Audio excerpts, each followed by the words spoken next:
Hello and welcome to InIIS InSIGHTS. My name is Katrin Rogers. Today we're discussing the war in Sudan, which has been ongoing between the Sudanese Armed Forces and the Rapid Support Forces, or the RSF, since April 2023. The conflict escalated dramatically a few weeks ago when the RSF captured El Fasher, the capital of North Darfur, after an 18-month siege of the city. The capture of El Fasher is strategically important because the RSF now controls almost all of the western part of the country, but it's also significant because of the level of violence that has been committed there. The deliberate targeting of civilians, mass executions, and wide-scale destruction, including repeated damage to medical facilities, has been evidenced by eyewitness accounts and satellite imagery of the area. To understand the roots of the conflict and the role of the international community, we're lucky to have with us Dr. Volker Perthes. Welcome, Dr. Perthes, and thank you for being here. Good morning. Hello, Katrin. Dr. Perthes is a Senior Distinguished Fellow at the German Institute for International and Security Affairs, die Stiftung Wissenschaft und Politik, SWP in German. He served as the UN Special Representative for Sudan and head of the UN Integrated Transitions Assistance Mission in Sudan, UNITAMS, between February 2021 and October 2023. He was executive chairman and director of SVP from 2005 to 2020, served as senior advisor to the UN Special Envoy for Syria from 2015 to 2018, and held a professorship at the Humboldt University of Berlin between 2006 and 2019.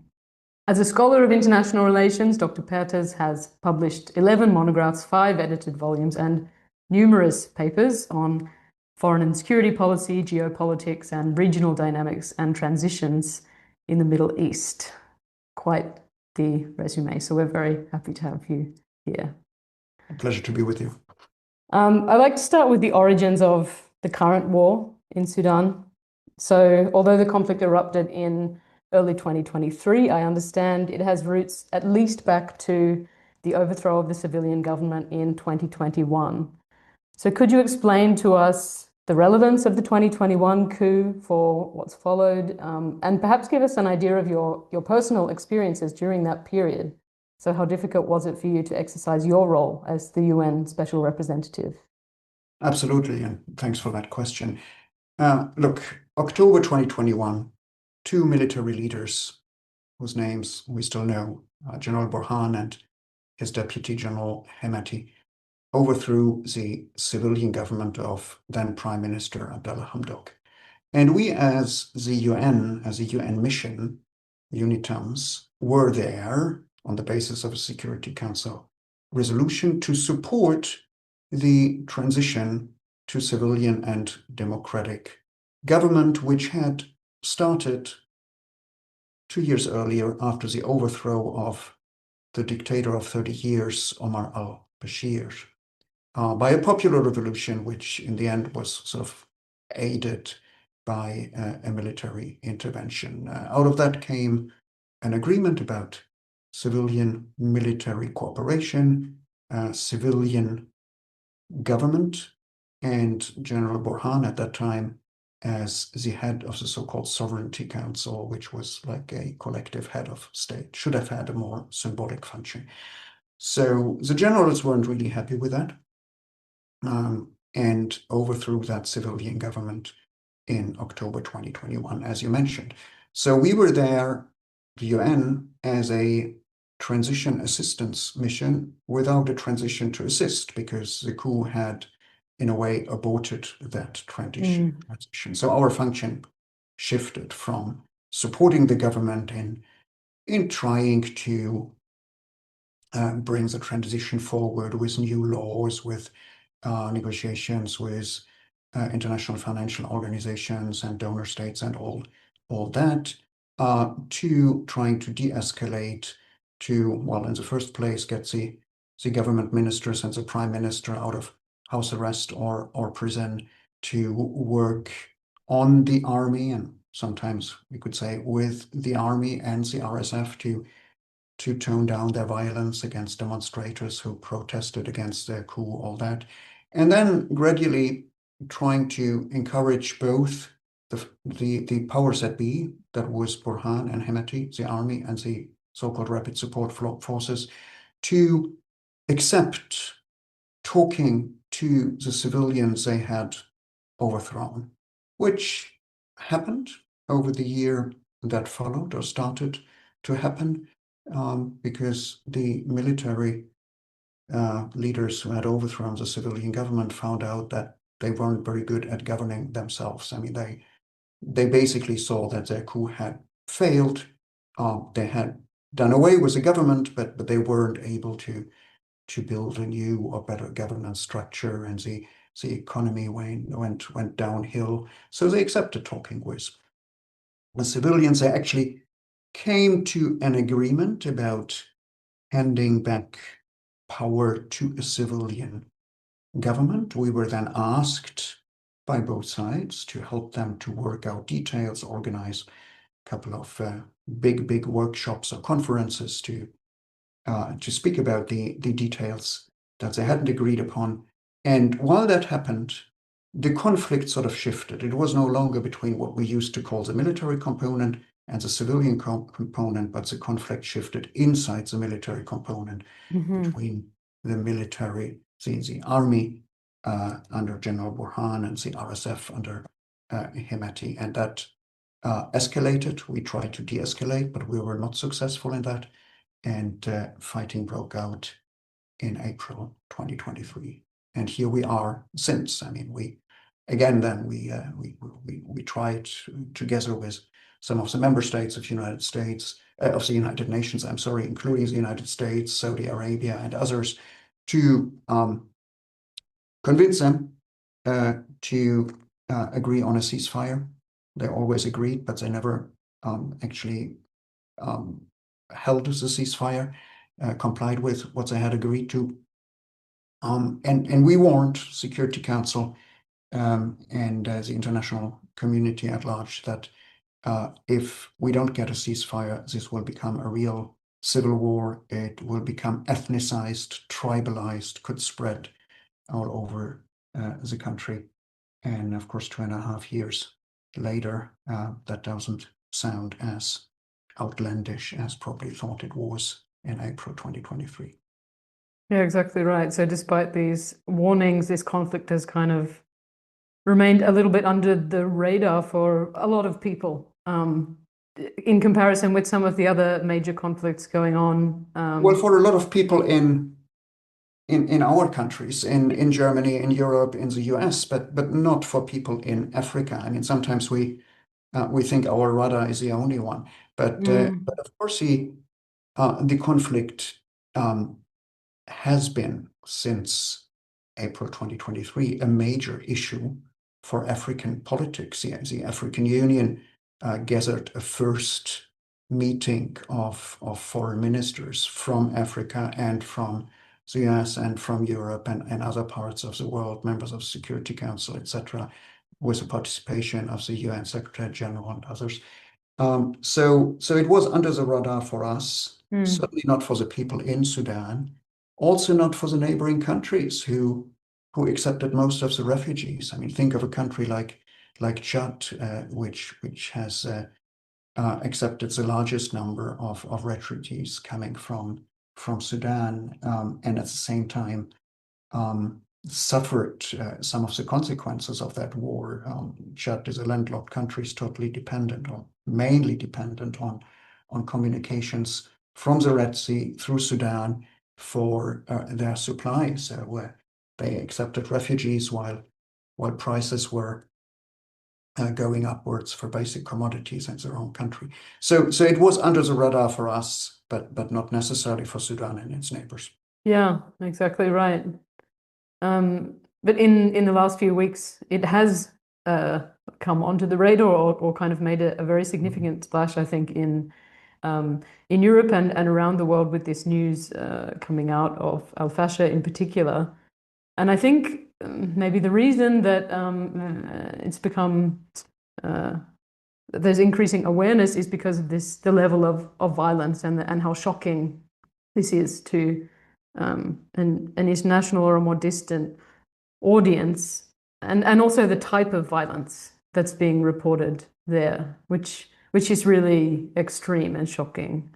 So there's evidence of mass killings, targeting of civilians, targeting of particular ethnic groups, and also the use of sexual violence. So could you talk to us about, why are we seeing this in El Fasher, and how does it maybe relate to the genocidal violence that was seen in the same part of the country in Darfur in the early 2000s?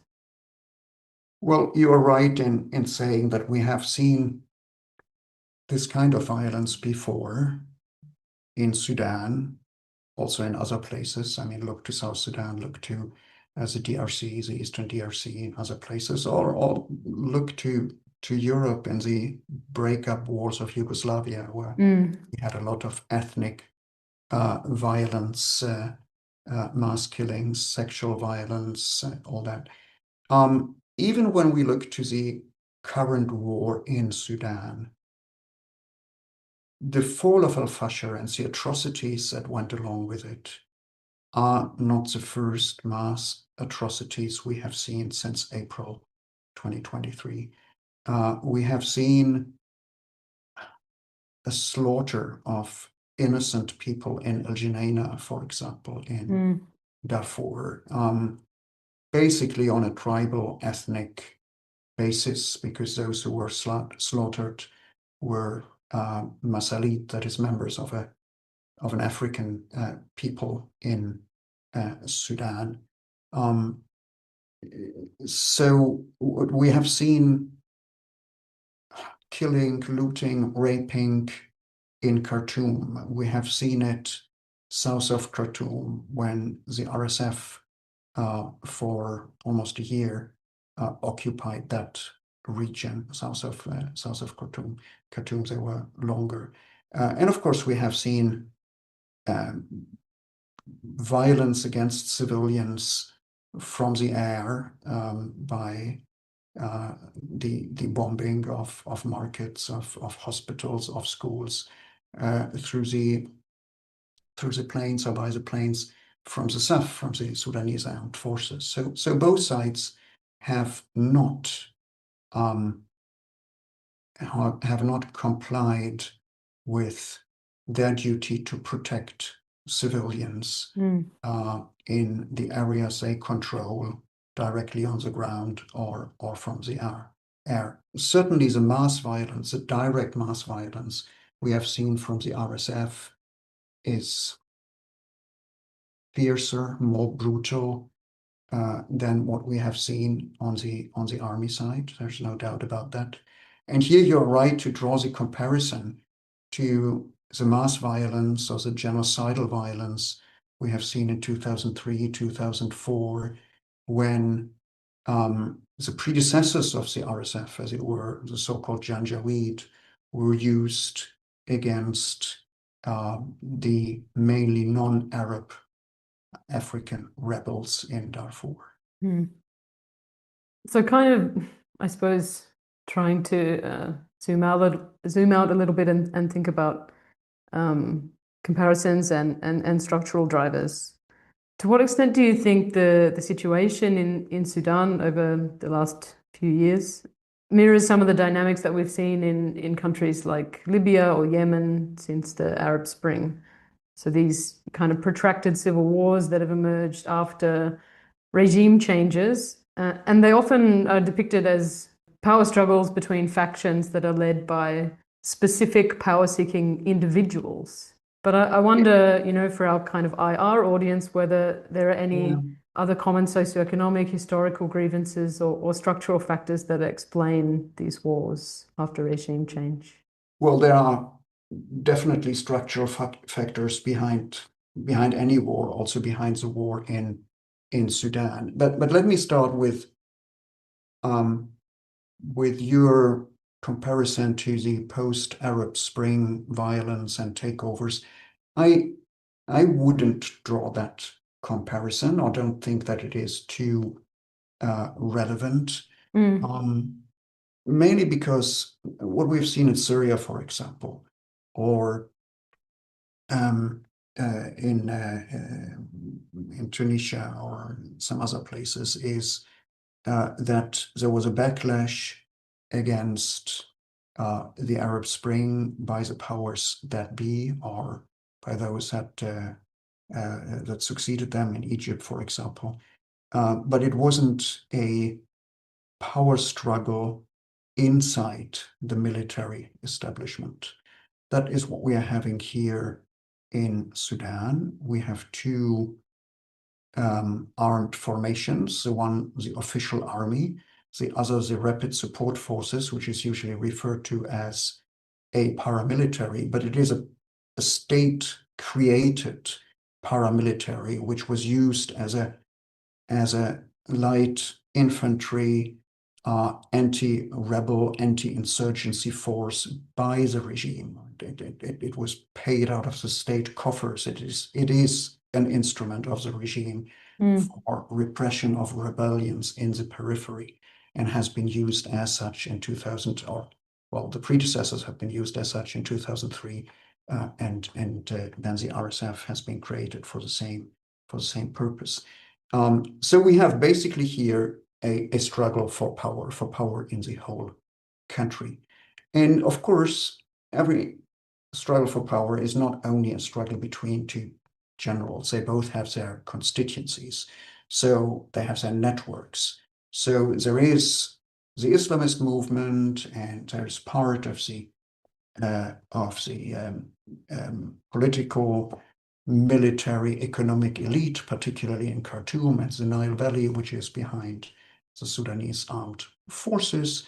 And there are tribal forces and some political forces who claim to represent the periphery that is behind the RSF or is supporting the RSF.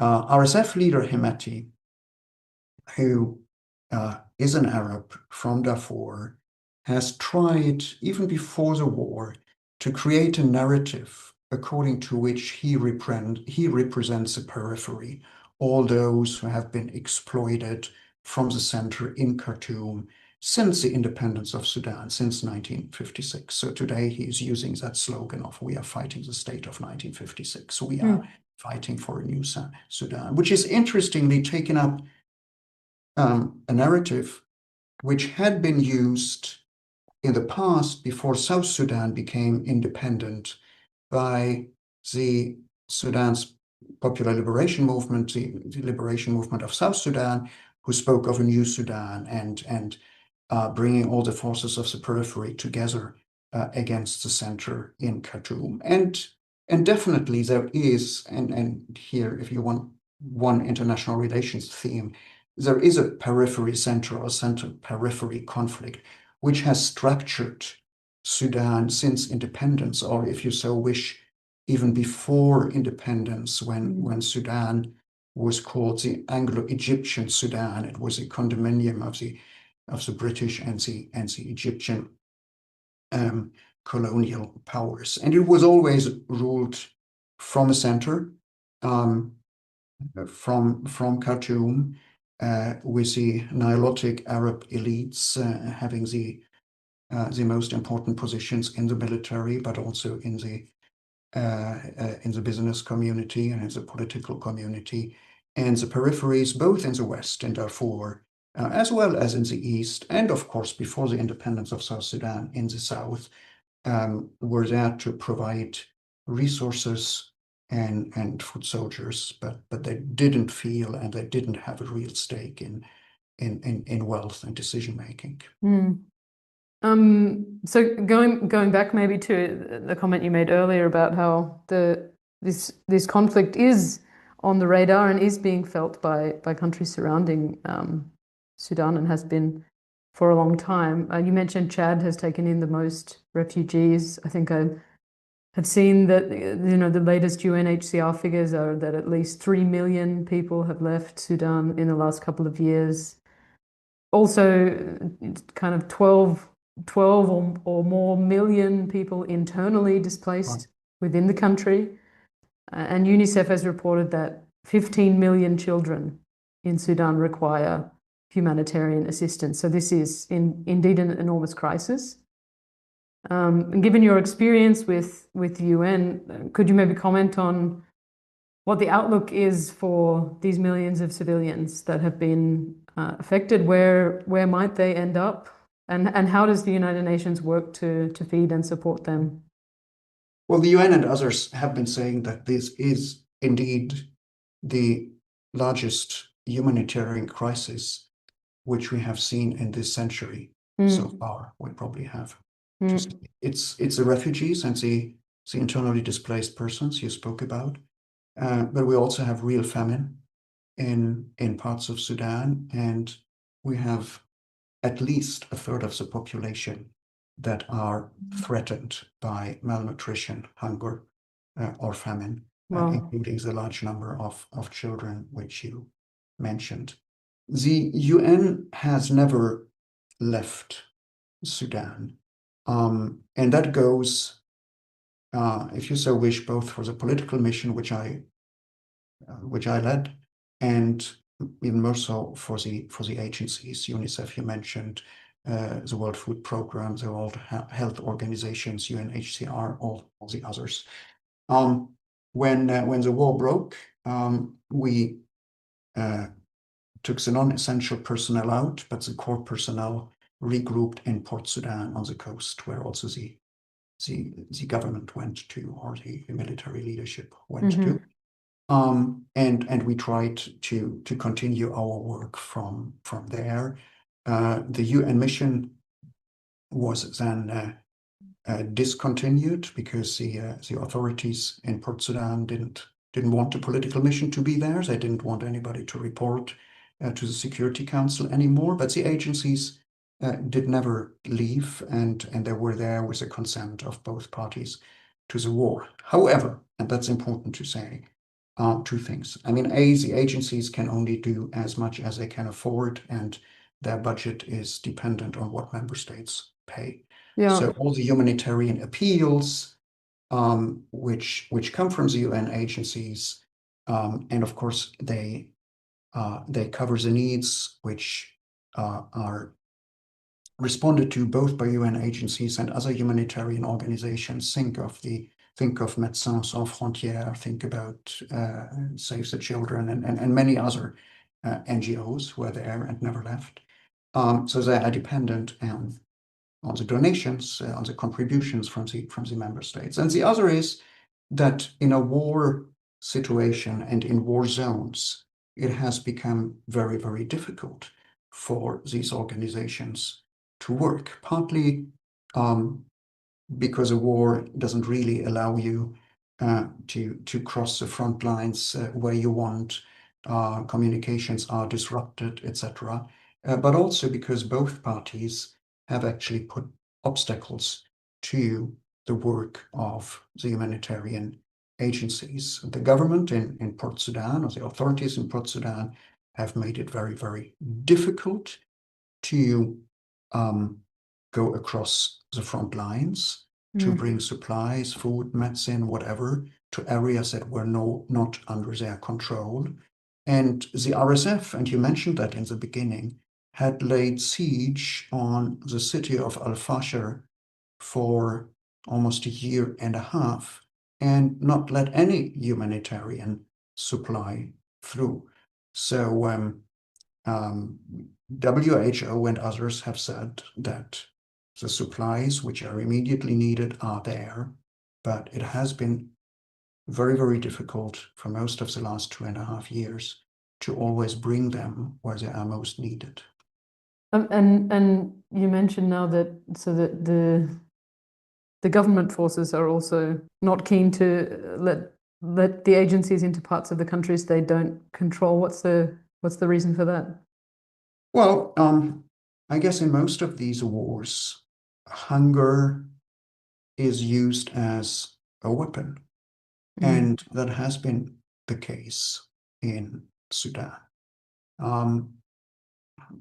Now, international humanitarian law, of course, forbids that you hold back necessary supply from the population which is controlled by your enemy. But in practice, not everybody complies with international humanitarian law. And there are different ways to do that. You can You can do it in a very blunt manner by simply laying a siege around the city and saying no one gets through. You can do that by creating a very, very complicated license system where humanitarians need a license not only for the access on a particular day to a certain province or a state, as it is called in Sudan, but also for going on a particular road with or without an escort by military forces, going to a certain village, reapplying for a license to go there, preventing humanitarians to enter the Sudan from the Chad side without a visa you have got in Port Sudan, for example, which makes it more difficult to supply people in the east, in the west of the country. So bureaucratic obstacles are not always only bureaucratic. They are often used as a means of war, and not only the blunt prevention or even the looting of an aid truck by a militia, and all that has happened. Yeah. So there are these kind of, I guess, local barriers, but you also mentioned funding as a barrier to the work of these agencies and the United Nations too. What are the current dynamics of the geopolitical context and either regional or international for trying to address what's going on here? Well, it's not only the US government, President Trump's government, that has cut aid, both traditional development aid and humanitarian aid. Also the European states who have been, together with the US, the main funders of the World Food Program, for example, and UNICEF, have all cut down their humanitarian aid. That goes for the German government as much as for the British and many, many others. So certainly since 22, since the beginning of the Russian war on Ukraine, or the large-scale Russian war on Ukraine, priorities have shifted in Europe and in the US. Right. Budget constraints add to that, and what is being cut down is particularly development and humanitarian aid. And you can feel that directly in countries like Sudan and in a few others also. Add to that with the war in Gaza since 23, or for 2 years, humanitarian aid, humanitarian needs have increased tremendously. I don't think that any time before, since the end of the Cold War, at least, we have had so many big humanitarian crises at the same time. Yeah, exactly right. It's a major challenge, right? Absolutely. And there is no, I mean, we also have domestic politics in all our countries. There isn't a big constituency for giving humanitarian aid to conflicts in Africa. I mean, that is nothing you win an election with. So it is taken off the budget or cut down in the budget rather than cutting down other expenses. Yeah, and I mean, I suppose there remains the challenge of, even if there was a constituency, there are still barriers locally, right? Well, where fighting carries on, it's difficult for these agencies to do their work for the reasons that you explained to us, right? Yes, concretely, if we go to Sudan now, the agencies say, for the time being, while we do have a problem in getting financed what we need, for the time being, we have enough in stock in the neighboring countries or in Sudan itself to supply the population, at least as an emergency supply, right? So they can do that. Agencies themselves have shifted in countries like Sudan or in locations like Sudan from, let's say, more development oriented approaches to immediate emergency support, emergency aid. So we have an emergency coordinator there in Sudan. And what we hear from these people is, yes, we could supply everybody, but we have enormous logistical, political, bureaucratic obstacles to do it. We can reach all places, but it takes a lot of effort. Now, we will see whether actually the RSF controlling almost the entire west of the country would also be more open to work with the humanitarian agencies and get all those refugees who they have created in a way to be supplied and supported by humanitarian actors. Right. So the capture of El Fasher kind of shifts the situation, the dynamic for, I guess, working with humanitarian agencies, but does it also potentially change the situation in regard to a ceasefire in terms of those types of negotiations? I've been saying, and many people who have more clout have been saying for a long time that the first thing we need is a ceasefire. You have a ceasefire. I mean, you can give humanitarian supply, but the country shouldn't be on humanitarian supply. The farmers should be able to go to their fields and plant and harvest. But if you have a war situation, you often cannot go to your fields and plant and harvest, or you will not get the seeds from Khartoum, for example, because the installations, the institutions that would distribute them are no longer functioning, or you don't get it to the farmers in distant villages. So the whole local economy, which has been able to feed the Sudanese and export agricultural goods, is no longer functioning as a result of the war.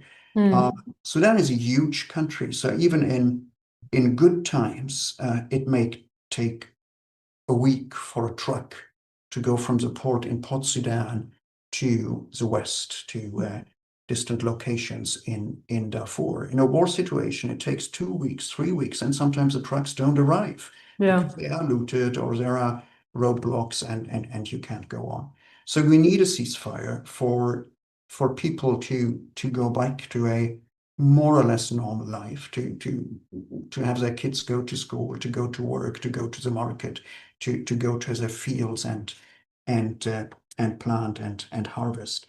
And if we have a ceasefire, then there would be a new situation where you could seriously speak about what does it need to make more than a ceasefire to get to a peace process between the parties. We aren't there. We are far away from that. Because for the time being, both parties, the SAF and their government, SAF is the Sudanese Armed Forces, and their government, as well as the RSF, still think they can win. They are still supplied from outside. They can still export gold to the rest of the world and finance their war efforts. So they have no incentive by themselves to stop the fighting right now. Right. And if they're supplied from outside and they're kind of exporting gold and whatever, is there also a role for the international community then in changing the situation and making them more amenable to a ceasefire? Or well, it is a war between two Sudanese factions, but what the regional and international community could do is put pressure on both parties and basically drying out their resources, the resources which they use to continue the war. Now, anecdotally, perhaps, when I was still there, and I had an Indian general working with me as part of the ceasefire mechanism, which we had established in Darfur. Like 2 weeks after the beginning of the war, he came to me and he said, "Sir, this cannot take longer than another 2 weeks or so because we know what stocks they have. So the RSF is going to run out of ammunition and fuel, and the army is going to run out of the missiles which they use from their airplanes, right? So that was 2 weeks since the war began. You said they're going to run out of stocks. Now we are 2.5 years later, and they still have the stock. So these stocks must come from somewhere. Yeah. So fuel is coming from Libya to the RSF.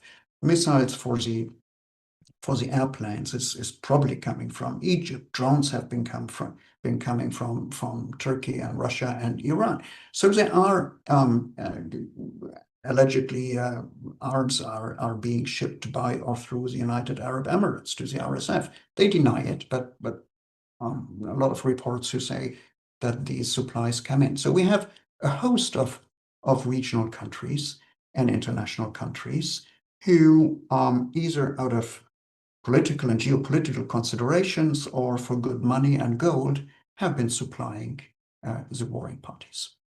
And you want to end it? Well, start by ending supplying these the warring factions with a means to continue the war. Yeah, exactly right. Yeah, so this is, like you said, it's a Sudanese war between different military factions, but at the end of the day, this is also it occurs in a global context. Let me add to that, because you asked for the role of the international community. We have a format now, which is called the Quad, which is the United States, together with Saudi Arabia, Egypt, and the United Arab Emirates. They have issued something they call a roadmap for peace in Sudan. They issued it in September. That is before the fall of al-Fashir, and it starts with a humanitarian truce or a humanitarian ceasefire. They say we need it for 3 months, and then we start thinking about a political process. Now, they haven't been following up on it, but they are also insisting that support for the warring factions should stop. And why is that important? It's important because in this Quad mechanism, you have the two main supporters of the two main factions. You have the United Arab Emirates, part of it, and you have Egypt, part of it. And it is, I think, the right approach to say, if you want to influence the warring factions, you have to do it through those who have influence over them. That is, through their biggest supporters, which are the UAE and Egypt. So it's good that they are part of this Quad mechanism, that they have agreed under the leadership of the US on some important statements. Now, what we are waiting for, or what I'm waiting for, many are waiting for, is that they give some meat to their statements and start implementing what they are asking the warring parties for and what they are demanding.